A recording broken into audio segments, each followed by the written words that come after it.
तो ज़रा सच बताइएगा, क्या ऐसी खुशी जो आवाम है उनके चेहरों पे भी नज़र आती है? उनके लिए अगर सीधा सा सवाल कि IMF डील में है क्या मज़ीद महंगाई और टैक्सों के अलावा? जी, अस्सलाम वालेकुम, बहुत शुक्रिया डॉक्टर साहबा मुझे प्रोग्राम में लेने के लिए। देखें, आम आदमी के लिए डेफ़िनेटली अभी कुछ नहीं है और मेरे ख़्याल में आने वाले दिनों में महंगाई में थोड़ा इजाफ़ा हो सकता है। उसकी वजह ये कि इलेक्ट्रिसिटी प्राइसेस जो हैं वो बढ़ सकती हैं, क्योंकि IMF ये कहता है अपनी कंडीशंस में कि आप सब्सिडी ना दें। आप जितनी की बिजली बन रही है उतनी की बेचें, उससे सस्ती ना बेचें। जितने की गैस बन रही है उतनी की बेचें, उससे सस्ती ना बेचें। और जो पाक रुपी की जो वैल्यू है वो मार्केट को डिटरमिन करने दें। अगर पाक रुपी डॉलर के अगेंस्ट नीचे जाता है तो उसे जाने दें और उसके साथ इंपोर्ट्स खोलें। इसमें कुछ पॉजिटिव्स हैं, कुछ नेगेटिव्स हैं। ऑफ कोर्स नेगेटिव्स मैंने आपसे बात कर ली कि महंगाई में बहुत ज़्यादा कमी मुतवक्किल ना होगी और अभी पेन बाकी है। तो ये एक इशू है कि IMF प्रोग्राम में आपको रहना है, लेकिन उसके साथ साथ इंपोर्ट्स अगर खुलती हैं तो इंपोर्ट्स में जो इंडस्ट्रीज़ बैठी हैं, जो 70-80% या 90% हिस्सा जो है इंपोर्ट डिपेंडेंट होता है, रॉ मटेरियल की फॉर्म में हो, चाहे एनर्जी के फॉर्म में हो। आपको ऑयल भी आप बाहर से मंगवाते हैं, पेट्रोल भी इंपोर्ट करते हैं, डीजल भी करते हैं और आप साथ साथ मेडिसिन भी करते हैं, उनका भी रॉ मटेरियल करते हैं, फूड भी करते हैं। तो वो इंपोर्ट्स खुलने की वजह से आहिस्ता आहिस्ता मार्केट में सप्लाईज आना बेहतर होंगी, जिससे प्राइसेस में थोड़ी सी कमी आ सकती है, थोड़ी सी बेहतरी हो सकती है। बट मैं ये कहूँगा कि अगले 6 महीने बहुत चैलेंजिंग होंगे। इसके बावजूद कि IMF प्रोग्राम हमें मिल चुका है और 12 तारीख को बोर्ड का अप्रूवल है, लेकिन बहुत सारे इम्तिहान अभी बाकी हैं। यहाँ से चैलेंजेस शुरू होते हैं।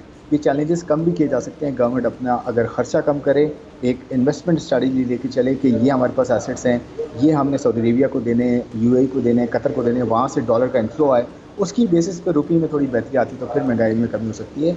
अदरवाइज़ ऑफ कोर्स अभी भी चैलेंजिंग टाइम है, अभी तो शुरुआत है। जी जी, अच्छा खुरम साहब, किस तरह ये भी बताइएगा, जो हुकूमत ने माजी की हुकूमतों की तरह ये जो मुश्किल फ़ैसले हैं ये अगलों पर छोड़ दिए हैं, तो हम कब तक ये मुआशरे की हकीकतों से मुँह छुपाते फिरेंगे? अब आज जो वज़ीर आज़म ने काबीना इजलास में जो स्टील मिल का नाम लिया है, लेकिन इसके बारे में कोई फ़ैसला नहीं कर पाते हैं, तो क्या नाम लेना काफ़ी होता है, फ़ैसला नहीं हो पाता है? फिर अगला सवाल ये आता है कि कौन रुकावट है?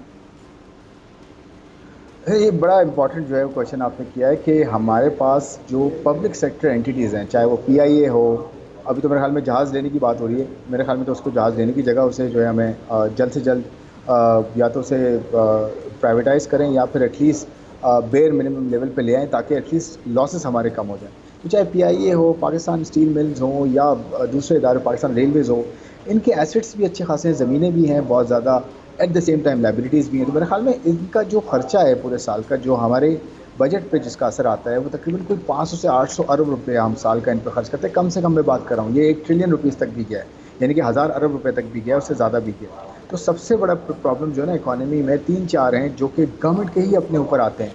नंबर 1 आपने यही कहा, पब्लिक सेक्टर एंटिटीज़ हैं, इनके जो है 500 से 800 अरब रुपए अगर आप किसी तरह कम करें, काटें, इनमें आप रिड्यूस करें, मैनेजमेंट को या जो भी एम्प्लॉइज़ हैं इनको आप कम करें, गवर्नमेंट का फुटप्रिंट कम करें, रेगुलेटरी फुटप्रिंट कम करें, तो ये जो पैसा है इसमें आधा भी बचा ले गवर्नमेंट। जो भी गवर्नमेंट आती है, ये गवर्नमेंट करे, अगली गवर्नमेंट करे, ऐसे भी करना चाहिए था पिछले 15-16 महीनों में। उसके साथ साथ पेंशन के रिफॉर्म्स हैं, पेंशन में बहुत ज़्यादा पैसा हमारा जाता है, 1.3 ट्रिलियन रुपीज़ तो पेंशन में हर साल चला जाता है। फिर आपके पास एनर्जी सिंगल फैक्टर है इतना बड़ा जो आपको डिफ़ॉल्ट कर सकता है, एनर्जी का सेक्टर जिसमें आप 1 ट्रिलियन रुपया जो है वो झोंकते हैं हर साल, उसको आप ठीक करें। ना इस गवर्नमेंट ने किया, ना पिछली ने किया, ना उससे पिछली ने किया।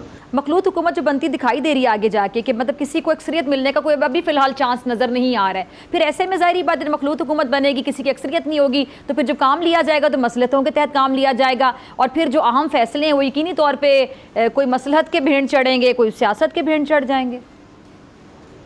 ये डॉक्टर साहब बड़ा अच्छा आपका पॉइंट है कि जो कोलिशन गवर्नमेंट्स होती हैं या गवर्नमेंट को मेजॉरिटी नहीं होती तो वो डिसीजन नहीं ले सकती। मैं थोड़ा सा डिसएग्री करूंगा इस पे, और आपको मैं एग्जांपल देता हूँ हिस्ट्री के साथ। अच्छा। कि ऐसा कंट्रीज ने किया भी है। देखिए, इंडिया की एग्जांपल आपके सामने है। हम इंडिया को अक्सर कोट कर रहे हैं, प्राइम मिनिस्टर साहब ने खुद भी इंडिया को कोट किया कल, वो जो परसों प्रेस कॉन्फ्रेंस कर रहे थे, उसमें आपने नोट किया कि इंडिया 1991 में सिर्फ एक बार IMF के पास गया है अपनी हिस्ट्री में, और IMF के बाद उसने पीछे मुड़ के नहीं देखा उसके बाद। क्यों? क्योंकि वो फंसे थे और उन हालात को उन्होंने अपॉर्चुनिटी जाना। और उसमें क्या था आपको पता है? उस वक्त मखलूक हुकूमत ही थी नरसिम्हा राव की। तो उसने किया क्या? उसने ये किया कि उसने एक कॉम्पिटेंट टीम डाली कि 4-5 लोग जिनकी इंटीग्रिटी, जिनकी कॉम्पिटेंस में कोई शक नहीं था, उस वर्ल्ड रिनाउंड लोग जो अपने और लोकल थे, उन्होंने उनको इकट्ठा किया कुछ चंद इंपॉर्टेंट एरियाज़ होते हैं, चाहे सेंट्रल बैंक हो, मिनिस्ट्री ऑफ फाइनेंस हो, इन्वेस्टमेंट हो, प्राइवेटाइजेशन हो, उन पे लोग डाले उन्होंने और उन लोगों को ये एम्पावर किया कि देखिए आप अपना काम करें, पॉलिटिकली मैं संभालूंगा, पॉलिटिकल राइवल्स को या मेरी जो कोलिशन गवर्नमेंट है उसको मैं जोड़ के रखूंगा, आप अपना काम करें। और आज देखें इंडिया कहाँ खड़ा है, और उसके अगले 10 साल में भी देख लें, पिछले 10 साल जब से उसने ये डिसीजन लिया, तो मैं ये कहता हूँ कि कोलिशन गवर्नमेंट भी चल सकती है, लेकिन उसको जो हेड कर रहा है, जो लीड कर रहा है, वो अगर विल है उसके पास कमिटमेंट है, उसके पास स्किन इन द गेम है, वो कर सकता है। उसे पता है कि जी मैं अच्छे लोग डालूं, उनको एम्पावर करूं, पीछे उनकी बैकिंग करूं और पॉलिटिकली मैं संभालूं, तो सब कुछ हो सकता है। तो कोलिशन गवर्नमेंट में भी मैडम मैं ये कह रहा हूँ डॉक्टर साहिबा कि काम हो सकता है।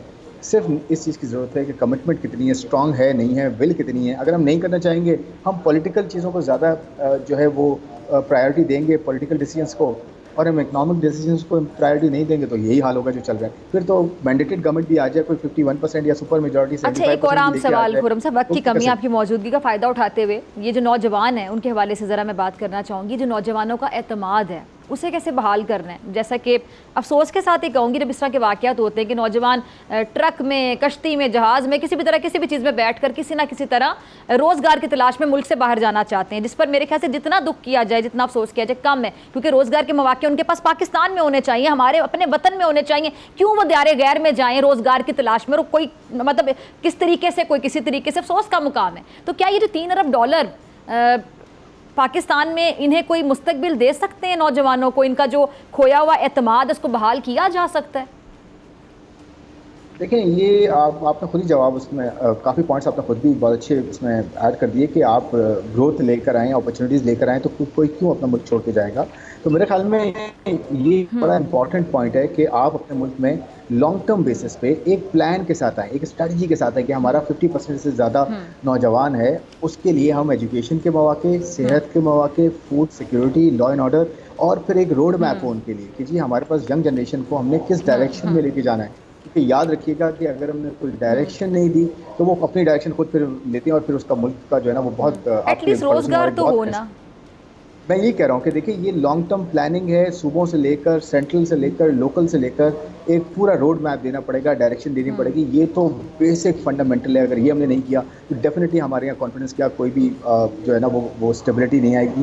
तो ये तो बेसिक है कि आपको डायरेक्शन देनी है अपने यंग जो है वो पाकिस्तानी को कि देखें हम यहाँ पर डिसीजन लेते हैं आपके लिए, आपकी बेहतरी के लिए, और हमने मौके शुरू करने हैं और मौक़ों को हमने सस्टेन करना है। और अगर आप ये नहीं करेंगे और इसी डायरेक्शन में जाएंगे जो अभी जा रहे हैं, तो फिर ऑफ कोर्स कोई रोक नहीं सकेगा बाहर जाने के लिए। बाहर जाके वो तो आपको इस पर फोकस होता दिखाई देता है, अमल दरामद होता दिखाई देता है मुस्तकबिल करीब में खुरम साहब? क्योंकि अब आप जिस भी सियासी पार्टी को देख लें, यूथ, नौजवान, यूथ, तमाम लोग बड़ा यूथ पर एतमाद कर रहे हैं। तमाम जो डिफरेंट पार्टियों के लीडरान हैं यंगस्टर के साथ तस्वीरें खींच रहे हैं, यंगस्टर से मुलाकातें करें, जी मुस्तकबिल जो है नौजवानों के हाथ में। तो ये सिर्फ सोशल मीडिया तक महदूद रह जाएगा या फिर प्रैक्टिकली नौजवानों के लिए कुछ किया जाएगा? आपका लास्ट कॉमेंट। देखिए, इसमें बड़ा इंपॉर्टेंट चीज़ ये कि ग्रास रूट लेवल के पॉलिटिकल लैंडस्केप को बेहतर किया जाए। जैसे कॉलेजेस और आपको पता है पहले यूनिवर्सिटीज़ में हम ग्रास रूट लेवल पे पॉलिटिकल जो हमारी नई जनरेशन होती थी उसको हम लेकर आते थे, उसे हम दोबारा शुरू करना पड़ेगा। और ग्रास रूट लेवल पे जब नौजवान खुद आके कमान संभालेंगे ना इस मुल्क की, तो फिर ये सब चीज़ें बेहतर हो सकती हैं। क्योंकि आपकी जो आज की पॉलिटिकल जो जनरेशन है वो अपना वक्त गुजार चुकी है। यंगस्टर्स को आना पड़ेगा, वही सोच सकते हैं, तभी आपकी तब्दीली आएगी। मैं नहीं समझता एक 6 महीने 8 साल में, 1 साल में कुछ होगा। ये 3, 4 साल, 5 साल में नई जब जनरेशन आएगी, और इंशाल्लाह मैं होपफुल हूँ ये होगा, और इवेंचुअली हमारा यही मुस्तकबिल है और इसके लिए हमें होपफुल रहना चाहिए। ये होगा, लेकिन थोड़ा सा वक्त लगेगा, लेकिन इवेंचुअली इंशाल्लाह ये चीज़ होगी।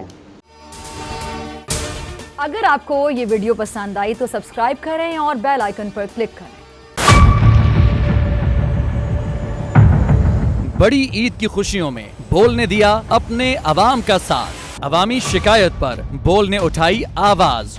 उधर पेशावर में आलाइशों को ठिकाने लगाने के लिए WSSP का खुसूसी ऑपरेशन शुरू हो गया है, जिसमें 3259 एहलकारों समेत 683 गाड़ियां हिस्सा ले रही हैं। बोल की खबर पर इदारों ने भी कसली कमर, लिया एक्शन। लाहौर में मुख्तलिफ मकामात पर आलाइशें जो है वो हमें सड़कों पर दिखाई दे रही थी, लेकिन उसके बाद जो LWMC है उनका अमला जो है वो उसके बाद फील्ड में निकला और उसके बाद आलाइशों को हटाने का सिलसिला जो है वो शुरू कर दिया गया।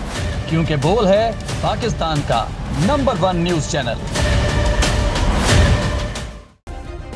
सब्सक्राइब करें और बेल दबाएं ताकि कोई खबर रह न जाए।